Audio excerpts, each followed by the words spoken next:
반갑습니다. 예, 잘 지내셨죠? 네. 예, 오늘 이제 세 번째 마당 하겠습니다. 근데 이 교재하고 제가 진행하는 내용이 조금 일치하지는 않아요.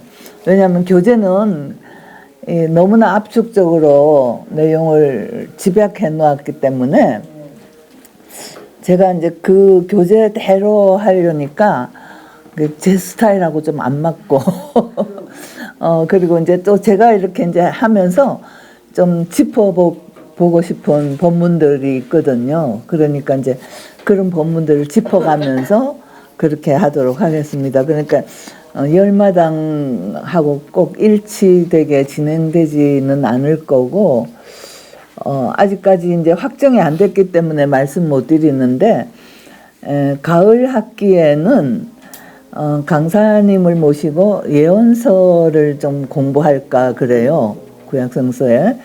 그래서 여기에 열마당 중에 9째 번하고 10번째가 예언서에 관한 내용이거든요. 그래서 그 내용은 이번 열마당에서 하지 않을 생각입니다. 그러니까 이제 우리는 8번째 마당까지 하게 되겠습니다. 창세기에 아직 얘기들을 하고 있는데요. 창세기에는 창조와 사람들의 이야기가 있죠. 근데 성서학자들은 뭐 이거 창세기 내용이 기원론적으로 기술된 건 아니다 이렇게 다들 얘기를 하긴 합니다만은 사실은 그 기원론적인 의미를 가진 서술들이 있다고 생각해야 될 것 같아요. 존재하는 모든 것의 기원에 대한 질문에 대한 일종의 답이 이 창세기에 들어있다 이렇게 말할 수 있을 것 같습니다. 인간은 어디에서 왔으며 만물은 어떻게 존재하게 되었는가? 인간 삶의 방식은 왜 이렇게 이루어져 있는가? 인간은 죽음의 존재인가? 하는 등등의 궁극적 질문에 당시의 과학적 사고로 그리고 신앙 고백적으로 기술한 것이라고 보여집니다. 창세기는 여러분들이 읽으시면 아시겠지만 율법 규정들을 이야기하고 있지는 않아요. 내놓고 있지는 않아요. 오히려 많은 이야기들로 구성이 되어져 있습니다. 그래서 성서가 율법 규정들, 오경이라고 하니까 율법 규정들이 먼저 나올 것 같은데 율법 규정들로부터 출발하지 않는 것은 율법 이전의 인간 실존에 먼저 관심한 자유로운 인간 이해로부터 출발한 것이다 이렇게 생각할 수 있을 것 같습니다. 창조 이야기가 1장 1절에서부터 2장 3절 상반절까지 창조 이야기가 하나 있고 2장 4절 하반절부터 25절에 또 하나의 창조 이야기가 나오죠. 창조 이야기가 두 가지가 있습니다. 성서에. 그 2장 4절 하반절부터 나오는 이야기를 보면 우선 땅의 상태에 대해서는 비를 내리지 않았고 경작할 사람도 없고 나무도 없고 풀도 없다 이렇게 표현하고 있고요. 그 다음에는 땅에서 이제 물이 솟아서 온 땅을 적셨다. 그런데 땅을 경작할 사람이 없다 이렇게 얘기하고 있어서 이 창조에서 땅을 경작할 사람의 필요성을 암시하고 있습니다. 요 앞에 절에서 보면은. 근데 이제 그 바벨론 신화나 이런 데서 보면요.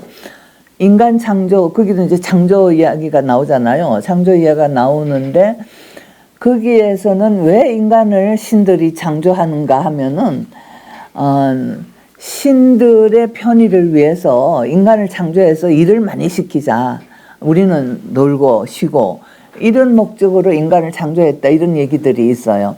그래서 이제 구약 성서에서 사람을 왜 창조했는가 하는 것과 고대 근동의 신화들에서 나오는 인간 창조와 좀 차별을 볼 수 있다 그런 얘기를 할 수가 있겠습니다.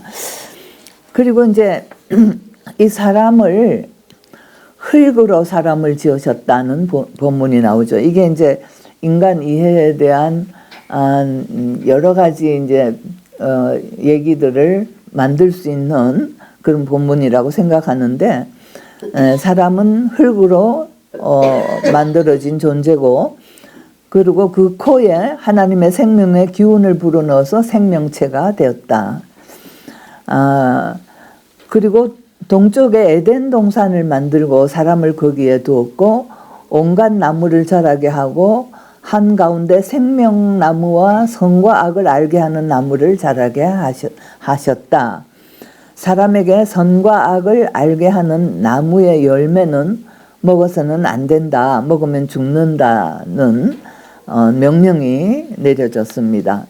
그리고 이제 그 다음에 남자가 혼자 있는 것이 좋지 않아 그에게 맞는 짝을 만들겠다고 하면서 모든 짐승 공중의 새를 흙을 빚어 만들고 이름을 붙이고 남자를 깊이 잠들게 하고 그 갈비뼈로 여자를 만드시고 남자에게 데려오니 남자가 이제야 나타났구나. 이 사람 뼈도 나의 뼈 살도 나의 살 남자에게서 나왔으니 여자라고 부를 것이다. 옛날 번역은 좀 다르죠. 뼈 중에 뼈, 살 중에 살, 그렇게 이제 탄성을 아담이 질렀다, 이렇게 얘기를 하고 있는데, 그래서 이제 남자는 아버지와 어머니를 떠나 아내와 한 몸을 이룬다, 이렇게 이제 24절까지 나와 있습니다. 이 이야기에서 보여주는 인간 이해는 인간은 흙으로 빚어졌고 하나님의 입김으로 생명을 입은 피조물, 그 창조주는 하나님이다. 그래서 1장과 2장의 창조 이야기가 다름에도 불구하고 공통된 점은 1장에서도 창조주 하나님이 인간을 창조하셨다는 것이고 2장에서도 창조주는 하나님이다 라고 하는 고백을 하고 있다는 겁니다. 그 다음에 인간은 하나가 아닌 둘이 관계 맺으며 사는 존재, 혼자 있는 것이 좋지 않으니 이제 그 짝을 창조하겠다, 그렇게 얘기하고 있어서 인간의 공존 관계를 맺고 사는 존재라고 하는 이해가 확실하게 드러나 있다라고 볼 수 있습니다. 그리고 이제 세 번째는 인간은 선악과를 먹지 말라는 하나님의 명령 앞에 서 있는 존재라는 거죠. 그리고 이제 인간의 타락의 얘기가 3장에 가면 나오게 됩니다. 3장에 보면 인간이 먹지 말라고 하는 선악과를 따먹지요. 뱀이 여자를 유혹해서 이걸 먹어도 절대 죽지 않는다. 눈이 밝아져서 모든 걸 더 잘 알 수 있게 된다. 이렇게 유혹하고 그 여자가 자기와 같이 있는 남자에게 주어서 남자도 선악과를 먹었다. 그리고 그 타락의 결과는 하나님의 심판으로 나타나는데 3장 8절에서 24절까지 나타납니다. 이 하나님의 심판에서 이 모든 관계가 파괴되기 시작해요. 파괴되기 시작하는데 하나님이 아담을 찾으셔서 너가 왜 먹지 말라고 한 걸 먹었느냐 하니까 하나님이 주신 여자가 먹으라 해서 먹었습니다. 책임 전가를 하는 거죠. 그리고 이 여자에게 가서 너가 왜 그렇게 먹었느냐 하고 추궁하니까 이 여자가 당신이 만드신 뱀이 와서 나에게 먹으라 해서 먹었습니다. 그래서 이것도 역시 책임 전가를 하게 됩니다. 그러니까 이 아담과 하와의 관계, 하와와 이 뱀의 관계, 이 모든 관계가 다 파괴되기 시작하는 거예요. 그래서 그 형벌을 받게 되는데 뱀은 배로 기어다니고 흙을 먹고 여자와 원수가 된다. 이런 형벌이고 여자는 임신과 출산의 고통을 갖게 될 것이고 3장 20절에 가면 남편의 다스림을 받아야 된다. 이렇게 얘기하고 있습니다. 남자는 땅의 저주를 받아서 수고해야만 땅의 생산을 얻을 수가 있다.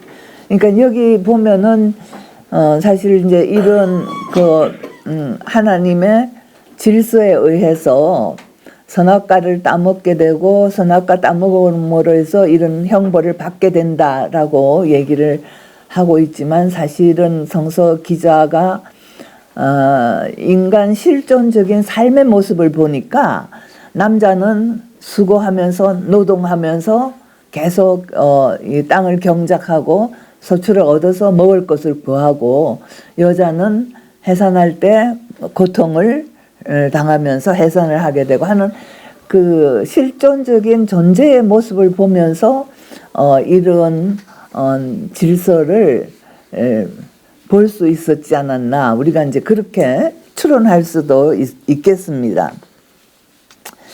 이 불순종하는 인간 존재, 선악과를 따먹지 말라고 해서 안 따먹었다면 어떻게 되었을까 상상을 해보면 인간이 그냥 천국에서 평화롭게 에덴 동산에서 다른 과실을 따먹으면서 평화롭게 살았을 수 있을 것 같죠.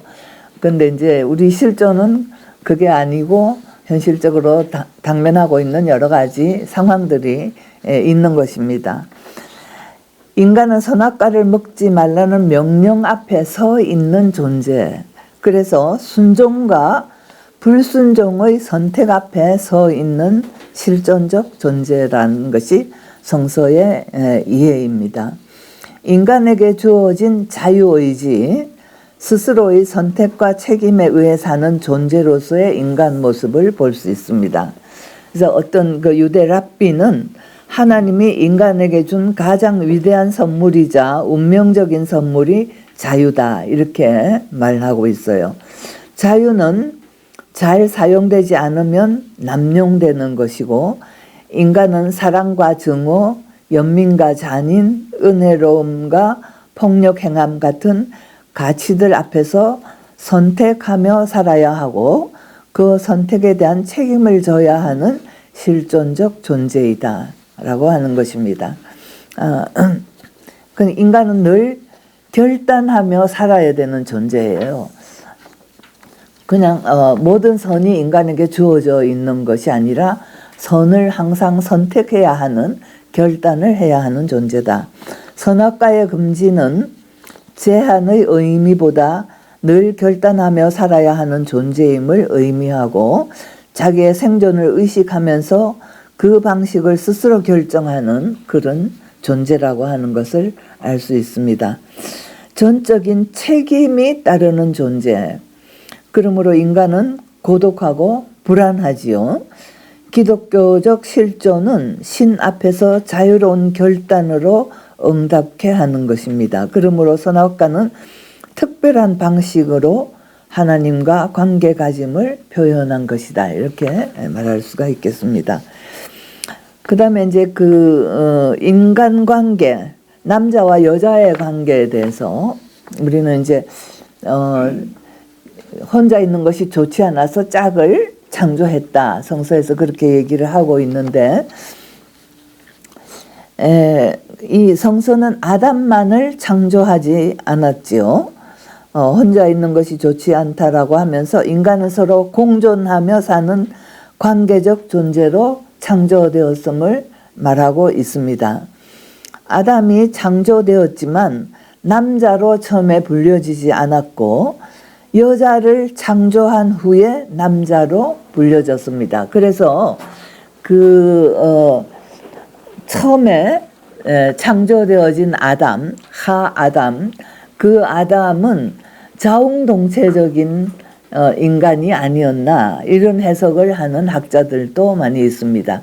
이제 여자를 창조해서 그 아담에게 데리고 왔을 때 뼈 중에 뼈, 살 중에 살이라고 아주 칭송을 하면서 그 여자를 받아들이고 그때 비로소 여자라 하리라 그리고 아담은 남자라 하리라 이렇게 이분화되고 있어요. 근데 이제 이 여자를 관계적인 존재인 여자를 창조했을 때 돕는 배필로 창조되었다 그랬거든요. 그래서 이제 여자는 돕는 배필, 보조적 존재다. 예속적 존재다. 갈비뼈에서 아담의 갈비뼈에서 나왔으니까 예속적인 존재다. 그리고 2차적인 존재다. 라고 하는 것이 기독교 전통 안에서 이 창세기를 근거로 해서 쭉 이어져 온 교회 내의 전통이 되었고, 남성과 여성, 남성을 우월하게 여성을 열등하게 보는 그 관계의 구조가 형성되었던 것이라고 할 수 있겠습니다. 근데 이제 최근에 3, 40년 전, 40년 전 1960년대니까 지금 20년, 60년이 벌써 됐네요. 60년 전부터 여성신학적 관점이 이제 드러나게 되면서 이 관계에 대한 해석은 남성 중심적으로 잘못한 해석이다라고 하는 반론들이 많이 나오게 돼요. 이 이제 기독교 안에 성차별의 역사가 굉장히 뿌리 깊잖아요. 그래서 이제 제일 대표적인 것이 뭐라고 생각되세요? 교회 안에 성차별의 제일 대표적인 거, 우리가 쉽게 드러나게 볼 수 있는 것은 남자는 사제가 될 수 있는데 여자는 사제가 될 수 없다. 그래서 이제 개신교에서는 여성 안수를 불허한다. 그래서 오랜 세월 동안 여자들이 안수를 받지 못했던 걸 볼 수 있어요. 가장 그것이 두드러진 성차별의 대표적인 예다, 이렇게 볼 수 있겠습니다. 근데 이 이제 그 여성신학자가 최근에 새롭게 해석하기를, 이 돕는다라고 하는, 돕는 배필에서 돕는다라고 하는 히브리어 에제르는 성서에서 20번이 나와요. 근데 그 20번이 모두 어떨 때 나오느냐 하면 하나님이 이스라엘을 도운다고 할 때만 이 동사가 나온다는 겁니다. 그렇기 때문에 그 도움은 완벽한 도움을 의미해요. 그러니까 여자가 돕지 않으면 남자는 불완전해요. 그렇게 해석되어질 수 있는 겁니다. 완전한 도움, 완벽한 도움. 그리고 이 짝이란, 배필이란 케네그도라는 히브리어는 상응되는 짝을 얘기하지, 기울어지면은 짝이 될 수 없잖아요. 그러니까 완전히 둘이 대칭되는 그런 짝을 의미한다. 서로 대등한 짝이다. 그래서 평등한 관계로서의 인간관계, 남녀관계, 인간관계의 구조를 성서가 이미 창조 때부터 제시하고 있었던 것인데, 가부장적인 문화 안에서, 기독교 전통 안에서 그것이 왜곡되게 해석되어져 왔다, 이제 이렇게 주장하죠. 그리고 이제 그 남자가 여자를 다스리라는 3장 20절에 나오거든요. 근데 그것은 인간 타락 후의 질서예요. 타락 이전의 질서가 아니고, 인간이 타락한 이후에 하나님의 형벌로서 남자가 여자를 다스린다는 관계가 나온다. 그것은 곧 타락의 질서이고, 차별을 극복하는 것은 창조 질서의 회복이다 라는 것을 우리가 깨달을 수 있는 것입니다. 이 창조 이야기 보면은 이제 그 여자가 먼저 남자에게 선악과를 따서 여자가 먼저 먹고 남자에게도 주었다. 그래서 그 원인이, 타락의 원인이 여자에게 있다라고 하는 것이 지금까지 전통 안에서 이제 얘기해 온 것이에요. 근데 재밌는 것은요, 수메르 문화에서 딜문 동산이라는 에덴 동산하고 똑같은 동산 이야기가 나와요. 근데 거기에서는 선악과를 누가 따먹느냐 하면 남자 신이 따먹어요. 엔키라고 하는 남자 수신이 그걸 따먹고 다른 신들에게도 주었다. 그래서 이제 그 수메르 문화는 이 모계 사회적인 영향권 안에 있었던 문화이고, 이 이제 창세기는 완전히 가부장화된 유대 사회 안에서의 문화이기 때문에 그런 차이를 우리가 굳이 본다면 볼 수가 있겠습니다. 근데 여기 이제 그 다음에 그 4장에 가면은 인간 타락의 확장으로 가인과 아벨 얘기가 나오죠. 그 형제 살인 이야기가 나오고, 그 다음에 더 이제 6장에 가면은 홍수 이야기가 나와요. 하나님의 심판으로서 하나님이 인간을 지으신 것을 후회하시고, 하도 인간이 악한 행위들을 많이 하기 때문에 후회하고 인간을 심판해서 홍수를 내렸고, 노아가 선택되어서 방주를 만들고 나중에 이제 노아 방주의 구원을 얻게 되는 이야기가 쭉 나옵니다. 이 내용은 여러분들이 좀 그냥 성서를 열심히 읽으시고 혹시 의문 나는 점이 있으면 나중에 말씀을 해주시고요. 바벨탑 사건으로 넘어가겠습니다. 바벨탑 이야기는 11장에서 나오고 있거든요. 창세기는 1장부터 11장까지 태고사, 그 다음에 12장부터 50장까지가 족장사, 이렇게 둘로 크게 나누어져요. 그리고 이 11장까지가 이제 이 태고사의 그 내용이라고 볼 수 있겠습니다. 이 태고사와 아브라함의 언약 사이에 이 바벨탑 이야기가 나오고 있죠. 매우 전환점에 자리 잡고 있는 이야기인데, 문명과 사회에서 무엇이 잘못될 수 있는지에 대한 질문이 나오게 하는 이야기다, 이렇게 볼 수 있겠습니다. 근데 이 바벨탑 이야기는 역사적 배경이 매우 정확한 이야기라고 합니다. 고대, 특히 기원전 2000년대 바벨론은 고대 세계의 심장부였고 세력의 중심지였고, 바벨론 문화는 주변 아시아국들 그리고 팔레스틴에도 흘러들어왔습니다. 지구라트, 티그리스와 유프라테스 하류 계곡 메소포타미아 도시국가의 위대한 상징이 바로 지구라트였다는 거죠. 인류가 처음 정착하고 농업을 확장하고 도시를 건설하였던 곳입니다.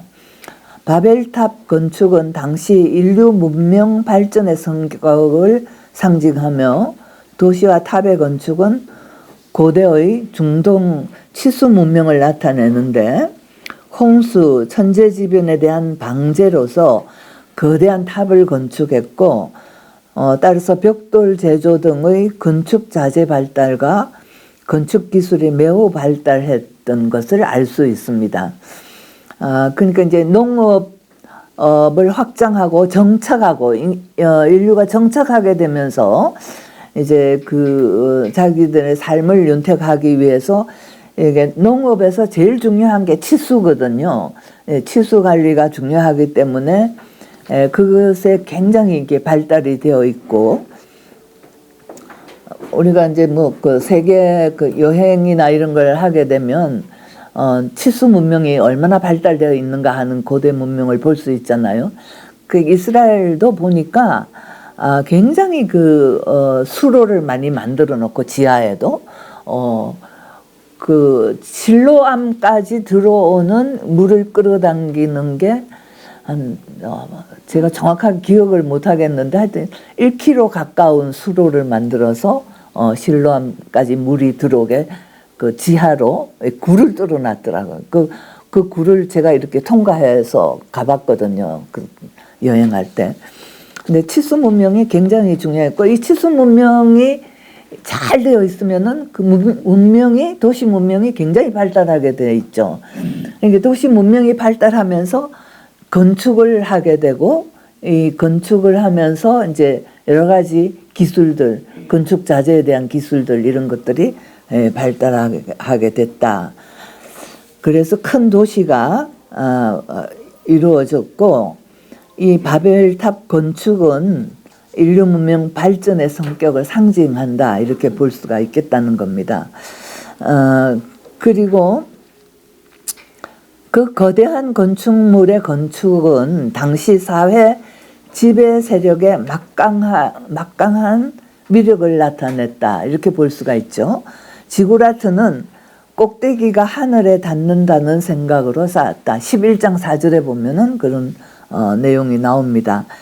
이 이야기에서 다시 하늘과 땅의 이야기가 나오는데요. 하늘에 닿기 위한 탑의 건축엔 거대한 인력 동원, 통일적인 관리가 절대 필요했고 이를 위한 언어 단일화의 통제는 필수적이었을 것이다. 그렇게 우리가 짐작할 수 있겠습니다. 바벨탑은 절대화된 바벨론 군주의 상징이고 절대적 권위와 통일된 언어로 세력을 극대화했을 것이라고 봅니다. 또한 인간 문명의 발달에 따라오는 인간의 욕망은 성을 쌓자 도시를 건설하고 높은 탑을 쌓아 하늘에 닿자 가능한 한 하늘 꼭대기까지 탑을 쌓아보려고 했다라는 거죠. 근데 실제로 그 탑의 높이는 9층 정도, 지금 오늘날의 9층 정도의 높이라고 그렇게 얘기를 합니다. 그 규모도 대단한 규모였고요. 그리고 인간의 이름을 내자, 함께 뭉치자 하면서 인간이 스스로 세상의 주권자가 되려 했다는 거죠. 그러니까 하늘과 땅의 경계가 흐려지고 창세기 1장에서는 하나님이 하늘과 땅의 경계를 지으시면서 하늘과 땅을 창조하셨다라고 되어 있는데 이제 11장에 오게 되면 인간 문명이 극대화되면서 이 하늘과 땅의 경계가 흐려지고 혹자는 바벨은 세계 최초의 전체주의로 보고 대중을 하나의 실체로 유지하기 위해 모든 표현의 자유가 억압되고 기술력에 도취하여 자신들이 신처럼 되려고 했던 사회였다. 이렇게 지배 세력의 사회였다. 그렇게 볼 수 있겠습니다. 땅에 만족하지 않고 하늘의 거처를 짓자는 것, 많은 문명이 저지른 실수이고 재앙이다. 인간이 인간 이상이 되려고 할 때 그들은 재빨리 인간 이하가 된다. 하늘과 땅 경계와 한계의 세계다. 이 얘기는 강도 형제님이 질문하셨던 우리 안에 우리 내면에 있는 신성을 찾아서 우리가 신성에 이르도록 한다라고 하는 내용과는 우리 안에 있는 악성이 어떤 역할을 하는가를 얘기하는 측면이다. 그렇게 생각하시면 될 것 같습니다. 인간이 인간 이상이 되려고 할 때 이것은 이제 지배와 통제를 위해서 이런 이해를 할 때 재빨리 인간 이하가 된다라고 하는 것이죠. 그래서 이 바벨탑은 결국 하나님이 언어를 혼동시켜 가지고 무산되고 사람들은 다 한 곳에 모여 살지 않고 다 흩어져서 온 세계로 사람이 흩어지게 되었다. 그렇게 창세기가 얘기하고 있습니다. 이제 창세기 11장을 딱 지나면은 이제 족장사로 들어가요. 그래서 12장부터 이제 50장까지의 족장사가 나오는데 이스라엘 민족의 조상 아브라함을 부르심으로 한 민족이 시작되고 그 족장사가 시작됐는데 아브라함 이야기가 11장 27절에서 25장 18절까지, 야곱 이야기가 25장 19절에서 36장 48절까지, 요셉 이야기가 37장 1절에서 50장 26절까지, 이 대표적으로 이 세 족장의 이야기가 등장하고 있습니다. 근데 여기 아브라함의 아들 이삭이잖아요. 이삭 이야기는 이삭과 야곱 편에 이렇게 각각 나뉘어져서 편입되어 있다. 그렇게 볼 수가 있습니다. 히브리 민족은 원래 셈 족속으로 아라비아 사막이 본 고향이었고 기원전 20세기 아모리 족속의 우르 침략과 함께 갈대아 우르로 이주하고 그 세력 확장에 따라 메소포타미아 중심부로 나왔고 다시 시리아를 거쳐 팔레스틴에 이르게 됩니다. 우르는 수메르 문명의 중심지고 수메르 문명은 주전 4000년에서 1300년에 이르는 고대 근동 세계 최초의 문자를 사용한 아주 뛰어난 문명이었다고 보죠. 우르나무 법전 같은 것도 그때 형성이 되었고요. 지구라트 건축물을 세운 고도의 문명국이었음을 알 수 있습니다. 그런데 이 우르를 떠나 하란을 거쳐 가나안 땅으로 아브라함이 이제 이주를 하게 되는 거죠. 족장 시대는 대체로 중기 청동기 시대 약 2000년에서 1550년 기원전으로 봅니다. 이 아브라함을 부르심과 떠남, 하나님이 부르셨고 아브라함이 거기 순종해서 바로 행동으로 옮겨서 우르를 떠났다, 이렇게 얘기하고 있습니다. 하나님의 부르심에 응답하여 곧 행동하는 사람이 아브라함이었고 떠남을 선택하는 책임 있는 신앙인이었다. 그리고 아브라함은 순종한다. 창세기 1장부터 2장에 나오는 창조 이야기에서의 하나님에 대한 불순종, 거기에서 인간이 저지른 여러 가지 파괴적인 행위들, 이것을 이제 하나씩 회복시켜 나가는 적장사의 이야기에 담겨져 있다, 이런 측면을 볼 수가 있어요. 그러니까는 아브라함은 불순종의 반대로 순종하는 인간의 모습으로 등장하고 있습니다. 하나님이 아브라함에게 약속한 세 가지가 위대한 민족을 이루고 후손에게 땅을 주며 복의 근원이 되게 한다. 여기 이 땅이 사실은 이 팔레스틴 땅이 지금까지도 문제잖아요. 근데 그냥 우리가 흔히 그러잖아요. 왜 남의 땅을 하나님이 가서 살아라고 했을까? 근데 사실은 이 아브라함의 족속이 유랑하는 아람인이다, 이렇게 성서에 나오거든요. 그러니까 자기 땅을 떠나서 땅이 없이 떠돌이로 사는 민족이었다. 그랬기 때문에 땅이 필요한 민족이다. 그리고 굉장히 그 당시에는 소수고 약한 부족 형태의 족속이었다. 땅이 필요했기 때문에 하나님이 땅에 대한 약속을 강력하게 하시는 거예요. 선택하면서 땅을 주리라. 지금의 상황에서는 우리가 이제 이걸 어떻게 해석해야 될까 고민이 많이 되는 부분들이라고 할 수가 있겠습니다. 그 창세기에 보면은 조상들이 점진적으로 가나안 땅을 얻어가고 있어요. 가나안 땅에 가서 막 침략해갖고 막 그 땅을 뺏는 것이 아니라 거기서 살아가면서 그 부족들과 같이 화해해가면서 땅을 확장해 나가는 그런 모습으로 나타나고 있어요. 여리고성 그 이야기도 사실은 여호수아에 우리가 여리고성을 어떻게 점령하죠? 그냥 7바퀴를 막 이렇게 돌아가지고 성이 무너지게 해가지고 점령하고, 이게 점령적인 형태로 가나안 땅을 이제 그 출애굽 이후에 가나안 땅을 점령해 나가는 점령사가 있나 하면은 또 사사기에 보면은 그렇게 점령하지 않고 그 안에 사는 사람들과 공존하면서 평화롭게 살고 있는 모습도 많이 나와요. 그러니까는 어떤 걸 자기네들의 주된 역사로 보느냐에 문제가 있고, 또 어떤 형태로 정말 남의 땅을 함께 사는 방식이 옳은 것인가에 대한 성서에서도 사실은 양면적인 모습들이 있거든요. 근데 여기 아브라함 경우에도 들어가서 그냥 막 침략한 것이 아니고 점진적으로 그 사람들과 동화해 가면서 살았던 모습을 볼 수 있습니다.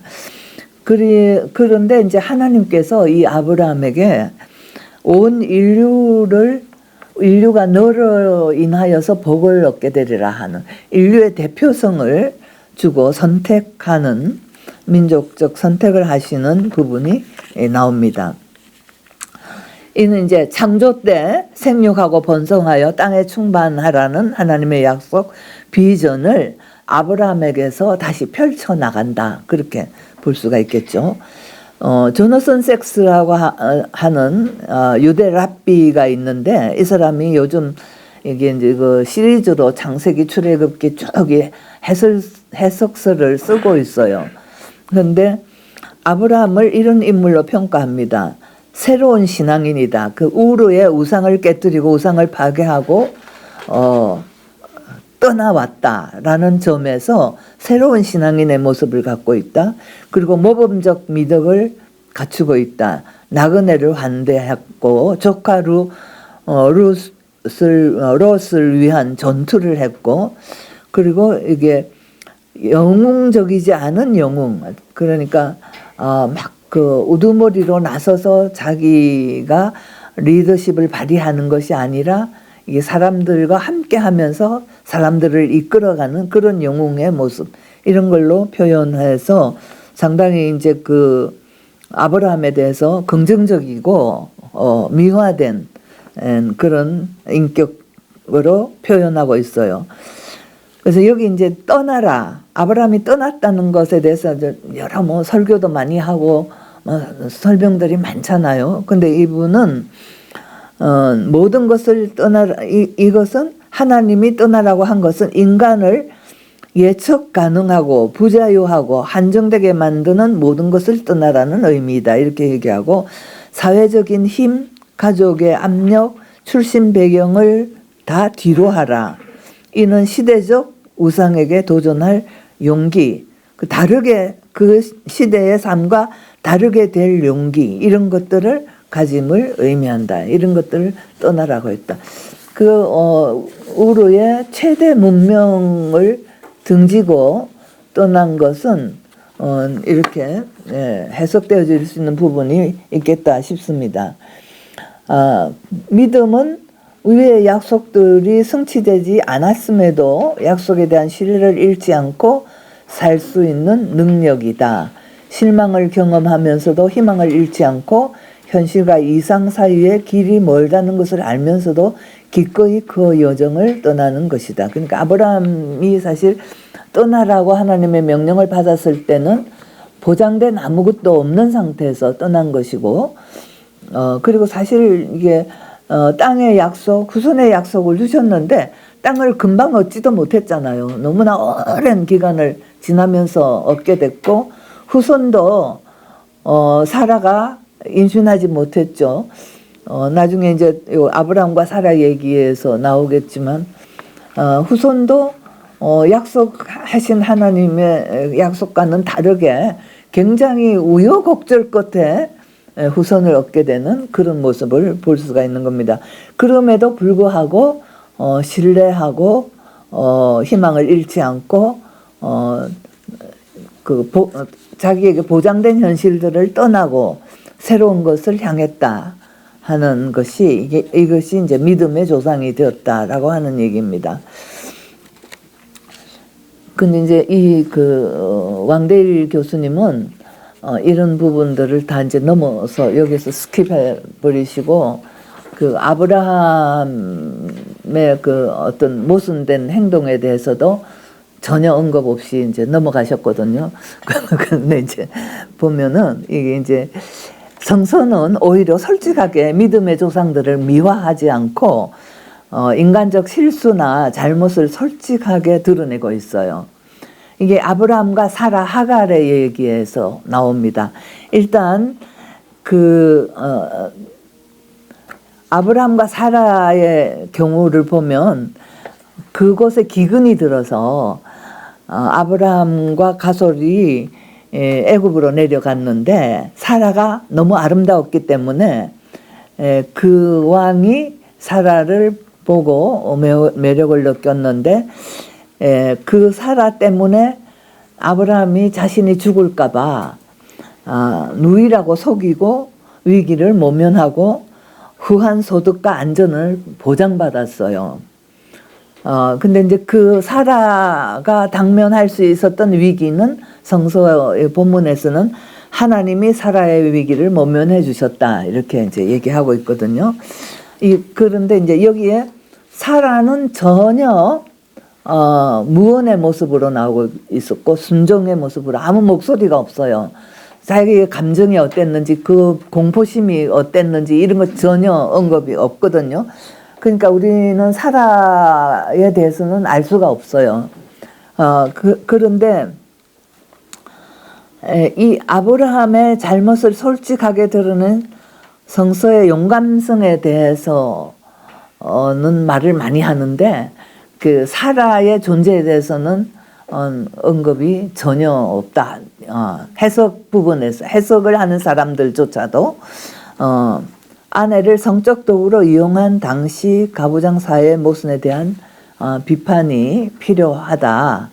그렇게 얘기할 수가 있겠습니다. 지금 간략하게 얘기하면 이 정도로 얘기하는 거고요. 그 다음에 이제 사라와 하갈의 관계. 사라가 잉태하지 못해서 몸종 하갈을 아브라함의 아내로 들여보냈잖아요. 아들 이스마엘을 얻었습니다. 근데 교회 전통은 사라 중심의 해석을 했고 하갈은 하나님의 구원사에 잘못 끼어든 존재라는 평가로 일관해 왔어요. 사실은 하갈은 어떤 면에서는 희생적인 존재였죠. 몸종으로 씨바지가 된 거잖아요, 사실은. 그리고 교회 여성들은 성서의 사라, 에스더, 드보라, 룻, 마리아 등의 인물들과 자신들을 동일시하지만 하갈을 자신들과 동일시하는 사람은 없어요. 그러니까 제가 그 전에도 여러 번 얘기를 했지만 마리아회, 에스더회 이런 거 있어도 하갈회는 없거든요. 그러니까 그러고 보면은 우리가 얼마나 웃기고 있는가 하는 생각이 든다고. 사라나 이런 긍정적인 성서에 나오는 여성들은 나와 동일시하고 그렇지 않은 여성들은 나와 적대시하는 우리 안에 있는 모순을 발견할 수 있습니다.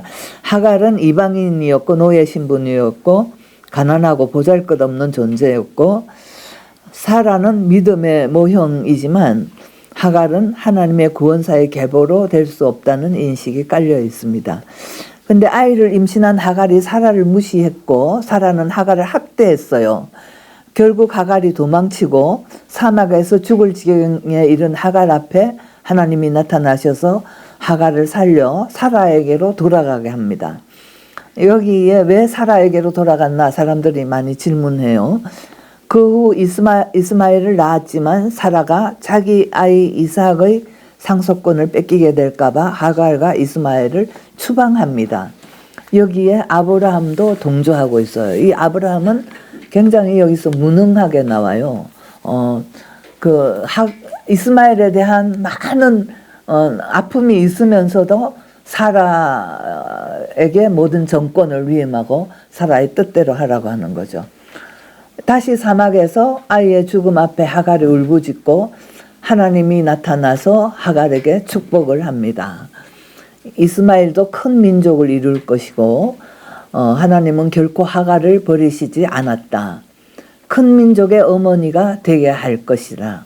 하갈은 하나님이 자기를 돌봐주신 하나님을 부엘라헤로이라고 명명합니다. 하나님의 이름을 성서 안에서는 처음으로 명명한 여성이에요. 나를 돌보신 하나님을 고백하고 있어요.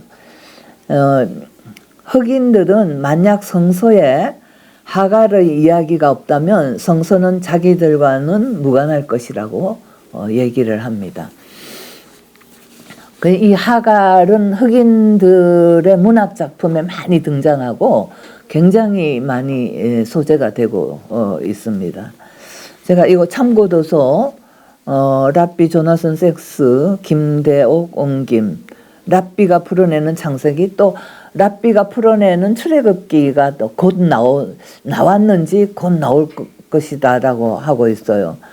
그리고 이제 오경에 대한 명상 이런 것도 이분이 쓰셨어요. 여러분들이 여유가 있으시면 이런 책을 좀 참고로 하시면 많은 도움이 되실 거라고 생각합니다. 이게 한국기독교연구소가 좋은 책들을 많이 출판하고 있습니다. 오늘은 여기까지만 하고 다음 시간에는 야곱 얘기를 좀 하고 창세기는 끝내겠습니다. 그리고 이제 출애굽기로 들어가고 이제 왕대일 교수님은 출애굽기, 레위기, 민수기, 신명기 이 네 권을 한 단에서 그냥 다 묶어서 얘기하셨거든요. 제가 그걸 한 단으로 다 묶어서 할 수 있을지 없을지 보장은 못 하겠는데 하여튼 그 부분을 하도록 하겠습니다. 여기까지 말씀드리고 여러분들 이야기를 듣도록 하겠습니다.